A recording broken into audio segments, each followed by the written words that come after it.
Faktanya memang menunjukkan seperti itu. Maka kita harus secara jujur bahwa sebenarnya kita ini aslinya ya urung belajar Al-Quran secara kafah.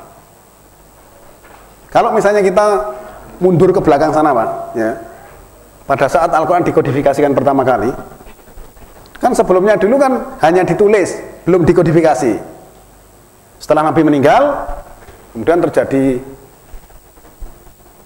ini ya, kemudian pemerintahan dipegang oleh Abu Bakar. Dan pada saat itu ada peperangan, orang-orang yang hafid Al-Quran banyak yang mati terbunuh. Kemudian Umar bin Khattab usul supaya ditulis, mengadakan sidang, kemudian ditulis. Hanya satu kitab yang namanya Mushaf Al-Imam itu. Tetapi proses perjalanan berikutnya pada saat Utsman bin Affan terjadi perbedaan dialek membaca. Nah, kemudian ditulis kembali, dilengkapi dengan tanda-tanda oleh Utsman. Maka Al-Quran yang sekarang disebut Mushaf Utsmani. Kemudian disebarkan ke 5 negara supaya dialeknya disamakan. Nah, itu kan dialek itu hanya membaca, bukan memahami, Pak. Lalu kalau misalnya kita tanya, sejak kapan Al-Quran dipelajari? Sejak kapan Al-Quran dipelajari? Sejak kapan kita belajar Al-Quran? Kan selama ini kita hanya belajar membaca, Pak. Tajwidnya supaya benar, panjang pendeknya benar. Walaupun tajwidnya benar, kalau nggak tahu isinya, ya tetap nggak dapat petunjuk. Walaupun tajwidnya mungkin belum pas, tetapi kalau kita tahu maksudnya, ya kita dapat petunjuk. Misalnya contoh ini petunjuk jalan, petunjuk arah, Pak ya. Petunjuk arah. Kesana itu ke Surabaya. Mungkin penjenengan mocone Surabaya nggak lancar, tetapi tahu bahwa kesana itu Surabaya, ya bener. Wongnya mocone pinter Surabaya, Surabaya mana? Kesana. Ternyata keliru, padahal kesana ke Jakarta. Ini contoh petunjuk sederhana. Apalagi ini tentang petunjuk hidup dan kehidupan manusia sejak manusia belum dilahirkan di muka bumi sampai nanti dibangkitkan hidup di akhirat. Seluruhnya ada di sana. Bagaimana kita bisa tahu kalau kita tidak paham ilmunya? Dan ternyata ketika kita memahami tentang hari kehancuran saja, itu melibatkan ilmu yang sangat luar biasa dan sekarang belum diungkapkan oleh manusia. Yang namanya ilmu antariksa, ilmu atom, ilmu geologi, ilmu astronomi, ilmu geofisika, macam-macam ada di sana. Kenapa tidak bisa mengungkapkan? Karena memang tidak paham ilmunya. Kita harus belajar ilmunya dulu lah, ilmunya nggak tahu, bagaimana kita bisa menerangkan. Nah, kita akan lanjutkan lagi tentang sunnah tadi ya. 8 ayat 38 tadi bahwa katakanlah untuk orang-orang kafir, jika mereka menghentikan akan diampuni mereka apa-apa yang sungguh telah berlalu. Jika mereka mengulangi, maka sungguh akan berlaku sunnah untuk orang-orang zaman dahulu. Loh, sunnah orang zaman dahulu itu apa? 838 ini tadi. Kalau kamu tidak menghentikan dari kekafir, mengulangi lagi, akan berlaku sunnah untuk orang-orang zaman dahulu. Orang dahulu itu kalau dia menentang ayat-ayat itu langsung dibinasakan, Pak. Allah itu sering menggunakan bahasa disentuh seksaan, disentuh bahaya, kemudian kamu seksa dengan seksaan yang pedih, kemudian dibinasakan. Bahasanya Allah itu seperti itu, dibinasakan itu seperti apa? Mesti di bumi ini dibinasakan, tidak mungkin kok nanti di akhirat. Ya ada ketika manusia disentuh seksaan atau disentuh bahaya, mereka menyeru kami seolah-olah mereka hanya satu-satunya saja kepada Allah. Setelah diselamatkan, nanti dia itu malah musyrik. Kan itu banyak sekali aja yang begitu.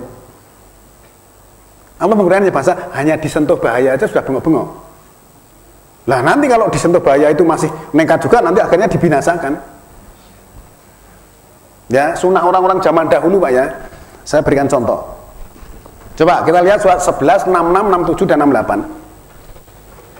Itu ketentuan orang-orang zaman dahulu, Pak.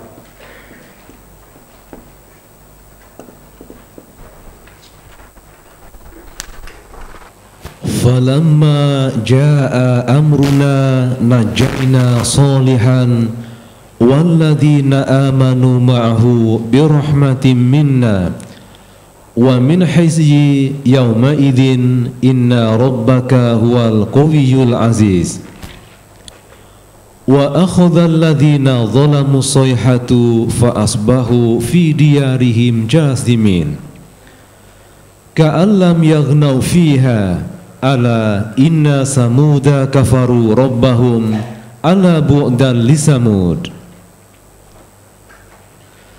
Maka tatkala datang azab kami selamatkan Saleh beserta orang-orang yang beriman bersama dia dengan rahmat dari kami, dan kami selamatkan dari kehinaan di hari itu.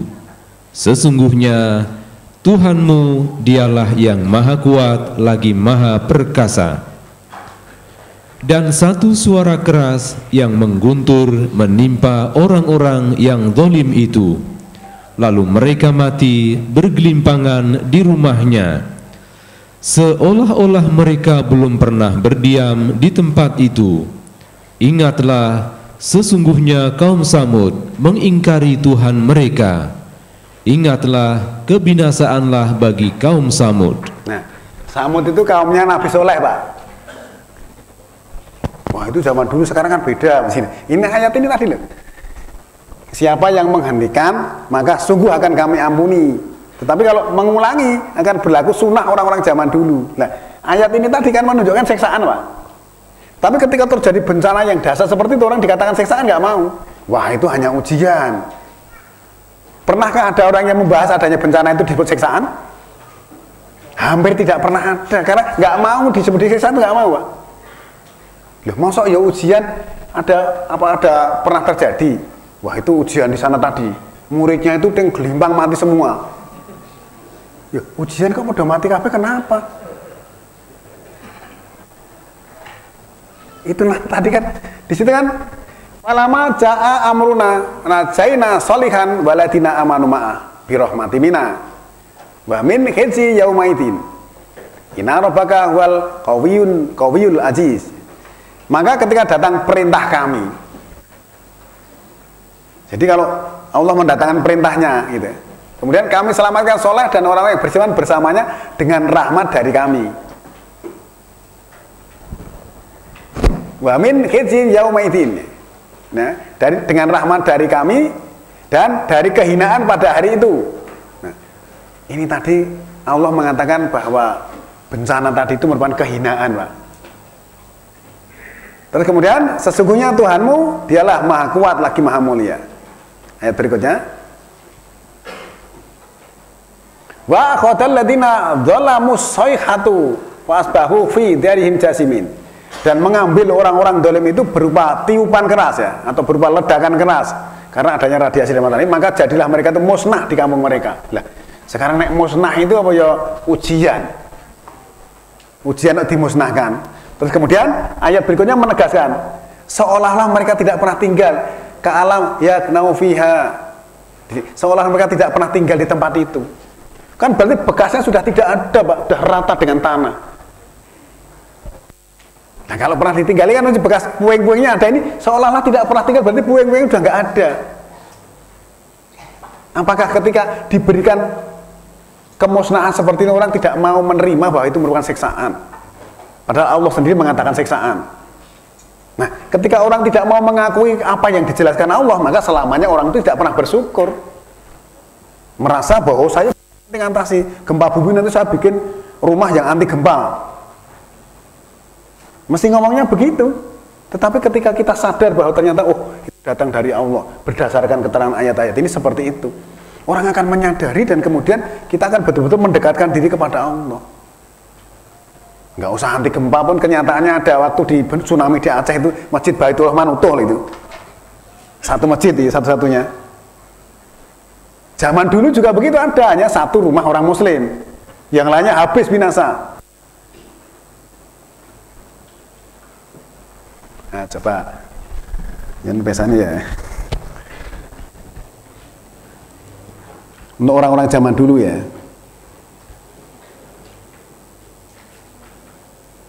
Coba jangan baca surat 51 mulai ayat 33 sampai 36 ya.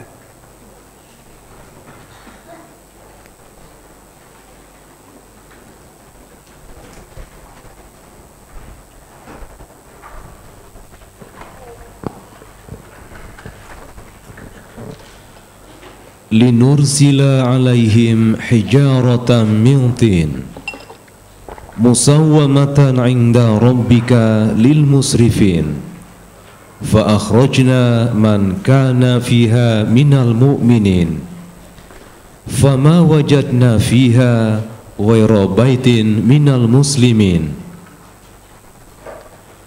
agar kami timpakan kepada mereka batu-batu dari tanah yang keras yang ditandai di sisi Tuhanmu untuk membinasakan orang-orang yang melampaui batas. Lalu kami keluarkan orang-orang yang beriman yang berada di negeri kaum Lut itu, dan kami tidak mendapati di negeri itu kecuali sebuah rumah dari orang-orang yang berserah diri. Yang muslim, Pak. Si ayatnya muslim. Nanti diartikan berserah diri itu seperti apa? Ya. Coba. Linursila alaihim hijaratan min tin, agar kami kirim kepada atas mereka itu batu-batu dari tin, batu-batu yang sangat keras, hujan batu, Pak. Zaman kaumnya Nabi Lut. Kemudian hujan batu, ya. Batu-batu itu musawamatan inda rabbika lil musrifin, tersedia pada sisi Tuhanmu untuk orang-orang yang melampaui batas. Jadi kalau orang yang melampaui batas sudah disediakan batu-batu dari tin tadi. Sewaktu-waktu melampaui batas nanti langsung ditimpakan batu-batu tadi. Ya. Terus kemudian di sini kan fa akhrajna min mangkana fiha minal mu'minin. Lalu kami keluarkan orang-orang beriman yang ada di dalamnya. Nah, berarti benar, Pak, ya. Di dalam surat ini 40 ayat 51. Itu tadi kan surat 11 ini tadi 66 67 68 tadi kan. Bahwa di sini ketika datang perintah kami selamatkan, ya. Nabi tadi, soleh tadi, dan orang-orang yang beriman bersamanya diselamatkan. Berarti di sini ternyata menurut ayat ini tadi bahwa orang-orang yang di dalam daerah yang akan dibinasakan tadi, orang-orang berimannya sudah dikeluarkan dulu. Kami keluarkan orang-orang yang beriman yang ada di dalamnya, keluarkan supaya selamat. Karena daerah itu nanti akan dibinasakan. Nah, ayat ini mengatakan inna lanang suruh rusulana waladina amanu fil hayati dunya wa yauma yakumul asad. Allah akan menolong para rasul dan orang-orang beriman pada kehidupan di dunia ini dan nanti hari berdirinya kesaksian di akhirat. Jadi dikeluarkan. Ya. Kemudian ayat lanjutannya fama wajadna fiha ghaira baitin minal muslimin. Tidaklah kami dapati di sana, di tempat tadi itu, selain satu rumah dari orang-orang muslim. Hanya satu rumah yang ditinggalkan di situ untuk tanda, Pak. Untuk tanda, coba ayatnya berikutnya kan masih memberikan tanda.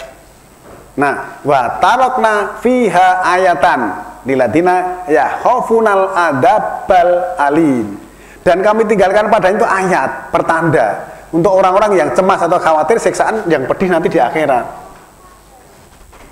Seluruhnya binasa, seolah-olah tidak ditinggali lagi.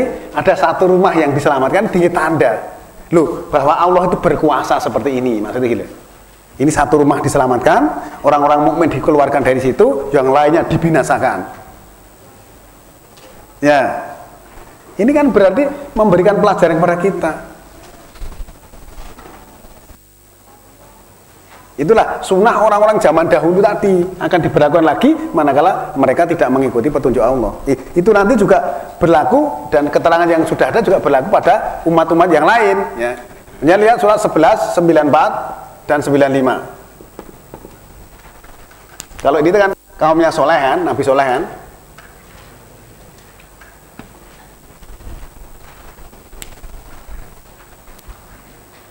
Sini Nabi Su'aib, ya.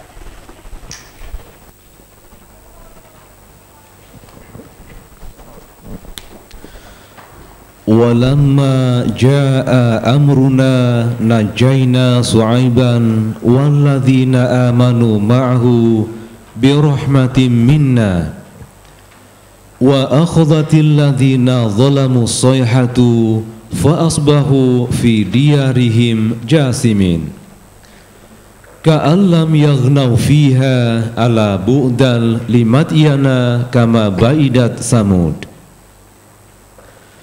Dan tatkala datang azab kami selamatkan Syuaib dan orang-orang yang beriman bersama-sama dengan dia dengan rahmat dari kami, dan orang-orang yang zalim dibinasakan oleh satu suara yang mengguntur.